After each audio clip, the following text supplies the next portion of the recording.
BRS party ने हैदराबाद लोकसभा हल्के को अपने इंतखाबी हलीफ जमात बहुजन समाज पार्टी के लिए छोड़ दिया है। लोकसभा इंतखाबात के पेश नज़र बीआरएस और बीएसपी के दरमियान इंतखाबी मुफाहमत तय हुई है। इस सिलसिले में बीआरएस के सदर और साबिक chief minister Chandrashekhar Rao, BSP के रियासती सदर डॉक्टर आर.एस. प्रवीण कुमार ने 5 मार्च को मुलाकात करते हुए सीटों की तकसीम और दीगर उमूर पर तबादला ख्याल किया था।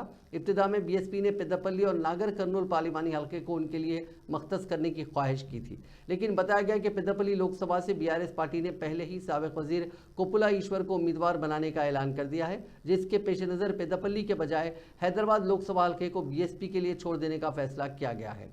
बताया गया कि बीआरएस की इस पेशकश को प्रवीण कुमार ने कबूल कर लिया और उनकी पार्टी आने वाले लोकसभा इंतखाबात में हैदराबाद के अलावा नागर कर्नूल पार्लिमानी हल्के से मुकाबला करेगी। बीआरएस पार्टी ने नागर कर्नूल लोकसभा हल्के से बीएसपी के रियासती सदर प्रवीण कुमार को मुश्तरका तौर पर उम्मीदवार बनाने का फैसला किया है।